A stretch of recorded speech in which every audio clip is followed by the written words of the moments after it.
Hello and welcome back once again to the Student Pages podcast. It's me, as always, Grace, your host, and today I have another lovely guest. Today I'm introducing Noen Perez. Hello, Noen, how are you doing? I'm doing great. How about you? I'm doing very well, thank you. I think you're perfectly just framed right now, and your camera is amazing. You're literally Yeah, giving honestly, advertisement modeling. yeah, I don't exist. I'm AI. So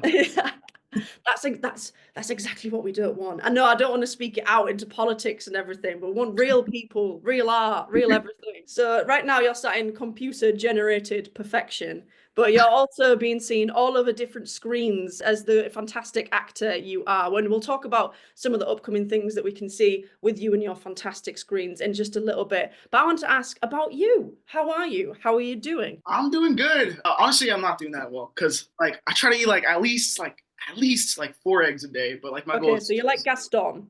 basically, yeah. Yeah. I want to talk about something that's far more important and your acting career. So, can you tell us a little bit more about how you got into acting and how you started acting at what I believe is a relatively early age? Because I'm seeing no wrinkles in this HD camera right now. Yeah. I got a baby face, so that'll help me in the long run. Ever since I was a kid, I was kind of like had a big personality. Put on like shows with my cousins for like my aunts and my mom and all that. Yeah, I remember my mom wanted me to be a model when I was younger, and they said, "Oh, it'll look good on his resume if he takes like piano classes, acting classes, something like that." So in Florida, she put me in this piano class, but the piano teacher also wanted me to do a play. Did the play, loved it. I didn't really stick with the singing part. That's not for me. I mean, I can hear some notes though. I'm not gonna lie. Like I could do a little opera. Skipping singing musical, going straight to opera is a big step. Oh yeah, but that's just me, you know. I could drop a little something for you. Ready?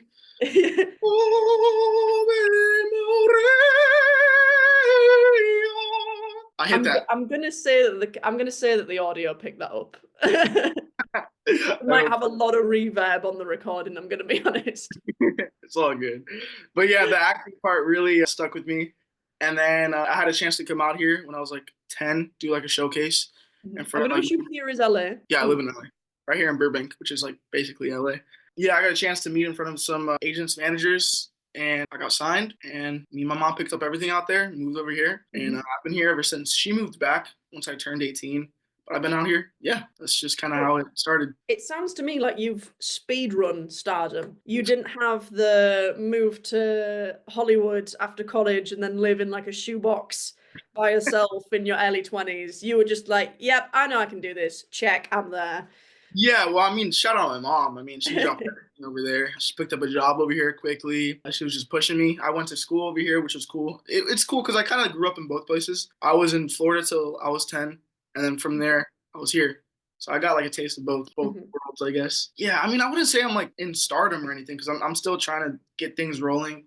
Yeah, like I tried going to school for a little bit too. Wasn't for me. Did a semester. I just felt like I was wasting my time. I knew I wasn't really gonna do anything with Mhm. that. So I'm kind of in that spot right now where I'm trying to really figure out what I want to do. But this is what I want to do, like the end goal. Well, that's so lovely to hear that you've settled on what you. I still don't know what I want to be. I'm well into my adulthood, and I'm like, what do I want to be when I grow up? I've got absolutely no idea. But you've got your eye on the prize, and even though you say that you've not broken into stardom yet, your upcoming role as Nicholas Robles in the Amazon Prime series Unstoppable is pretty serious to be on a Prime series.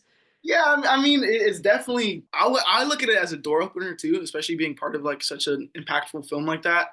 I just rewatched it yesterday with a couple buddies in my over here at my manager's house, and it was crazy because they were crying, like they were like really moved by it. I'm like that's really cool to be a part of a movie that has a message like that, and with like phenomenal actors, phenomenal like cast, crew.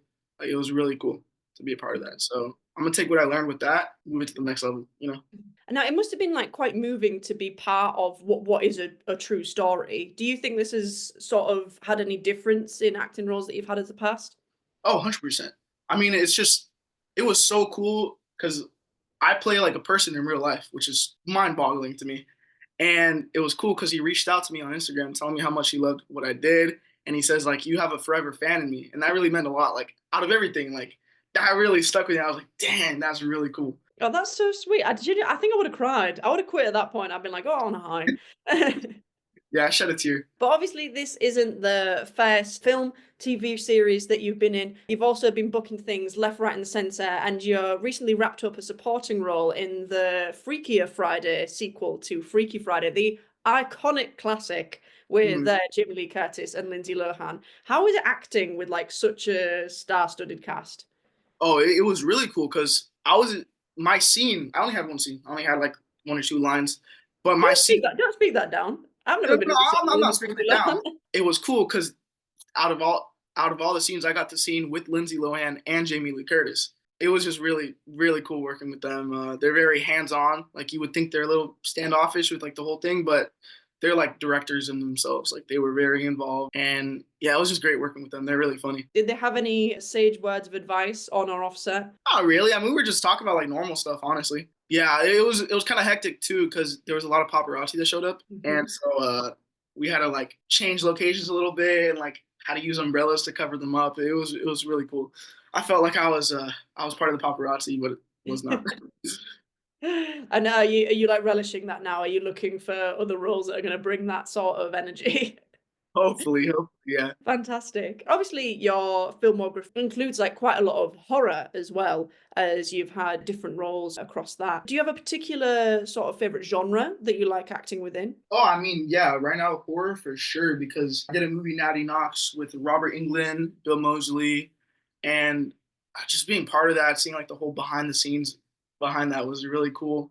I just like really like action. I like running around. I like high stakes. So I thought that was really fun, and that's something that I look forward to doing in the future. I definitely see myself doing like more horror stuff. Yeah, it was really fun.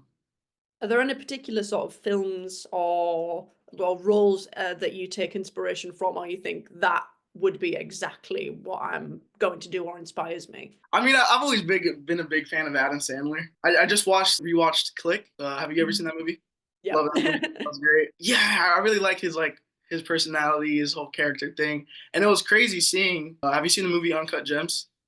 Yes. Yeah, I freaking love that movie. I love how he's still like dorky, but it was more of a serious role, which you don't really get a lot from him, you know. So I thought that Mhm. was cool. He does seem to absolutely ping pong between like this slapstick, farcical comedy characters, and then every now and again he'll just rip one out the bag, like, and it's so 100%. tense Yeah, all the way through that film. 100%. I was on like I can't remember if it was like a work call or a university call or something, and someone said to me that I have the vibe of Uncut Gems, and I hadn't seen it at that point, and I was like, wow, it's an Oscar-nominated film. That must mean it's great. I watched Uncut Gems. I think my heart rate was through the roof Oh the yeah. entire time, and I was like, that was an insult. Like, why did you say that to me? So we've spoken a little bit about your filmography, but with any sort of upcoming projects, is there a particular role that you'd like to take or an ideal sort of film or TV series that you'd love to star in? I definitely want to like do like a comedy movie, like straight again, like Adam Sandler type of movie. I don't know. I just feel like it'd be really fun. Not as intense. You know, I like being free. I'm naturally like sort of a character, so I feel like I could like do more improv stuff like that. And with that, like, have you taken improv classes in the past? And like, have you done any sort of like behind the scenes, either directing or like trying to craft something? But when I was younger, I did like a little bit of the improv class. That was really fun. But that was like years ago. I really want to get into that again because I felt really like at home with that. Yeah, in school I took video production back in high school. I took this other film class and it was really cool being behind the camera. So that's definitely something that I want to do in the future as well. So have you got your like perfectly crafted comedy whirling around in your brain that you will be both starring in, writing, directing, and filming?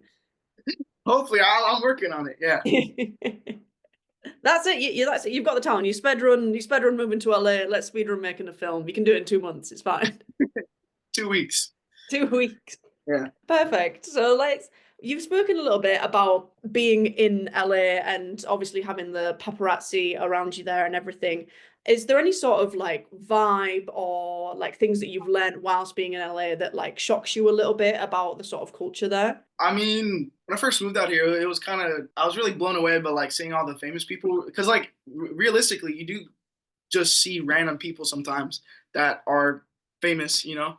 Like I remember I think this was like 5 years ago. I saw LeBron James walking out to the hospital here in Burbank. And That's I a was serious name. That's not like a C-lister name yeah, either. exactly. Like, and that just blew my mind. I see Jay Leno. I live in Burbank. He lives in Burbank. He's always riding his car around just casually, the neighborhood guy. So, yeah, you genuinely do see a lot of like well-known people just randomly out. I think I see because I'm based in London and I can see people around sort of based in London. I can see them from afar and I'm like, oh no, I'd never go and like interrupt them or go and speak to them or whatever. Yeah, My mum's always like, why? And I'm like, because they're just people. They're living their life. exactly. Like, let them Yeah, live. yeah. Have you had any sort of fan interactions thus far? I've only had one person notice me, and it was so weird. I was at my buddy's college. He was throwing like a little party at his apartment, and some guy goes up to me. He's like, "Yo, dude, you look really familiar, like from this movie I watched." I was like, "What was the movie?" He's like, "Natty Knox." I was like, "What? That's crazy!" Because like the movie wasn't that huge, and I was not expecting that. So it was just like I was like, "Whoa, that's pretty cool." And then my friend, he was telling my friend, he was like, "What the heck? You know him?" He was like, "Yeah, dude, I saw him." And yeah, that was a cool moment. But that's like literally the only time I've been like recognized. But you got to be prepared for a whole lot more. Hopefully. Now, this is the Student Pages podcast, and although you said that you guys in America call it school, which really entertains me, I don't know why. You call it school over there. You mentioned that it wasn't for you, but do you have any advice for any other students out there who want to get into acting or film or the TV industry? Honestly, you just got to do it. Just practice is the best practice, I guess, Look up like monologues, scenes online, practice those, record yourself and like rewatch yourself. That's the thing about self tapes. I love doing self tapes because I'll do one, I'll rewatch it. I'm like, oh, I could have done something different like that from like the third perspective. So just film yourself acting, make connections, and then yeah, just keep on moving forward with that. And obviously, it's quite a harsh industry to deal with. How do you deal with like the pushback and the rejection that's on there as well? Oh, you get used to it after a while. I mean, we've all been rejected many times like that. Just know it comes down to like little things. It could be like, oh, he's like this short, much shorter than the opposing actress, stuff like that. So it's not if it's your time, it's your time. It's not nothing bad that you did, and there's always ways you can improve. You shouldn't be like too harsh on yourself when it comes to that. You speak so matter-of-factly about everything. If somebody was like, you're a few inches too short to me, I'd literally go and bury myself in my bed covers and never emerge. Kind of like the outlook you gotta have. Well, I tell you what, you really, really brought the energy today. Thank you ever so much, Noen. It's been absolutely lovely to speak with you. Just a reminder that Noen is starring as Nicholas Robles in Amazon Prime series Unstoppable and will be dropping his social media and his upcoming projects in the links below. Thank you, Noen. All right, thank you. See you guys. Bye. Bye. And a huge thank you to our sponsors at Smart Buy Glasses. Smart Buy Glasses prides itself on providing unbeatable range, expert advice from its certified opticians, and world-class support from its customer experience team. So put your best face forward as you head back onto campus with eyewear designed for lectures and leisure. Check out the link below and use the discount code StudentPages10 for exclusive student discounts off frames and lenses.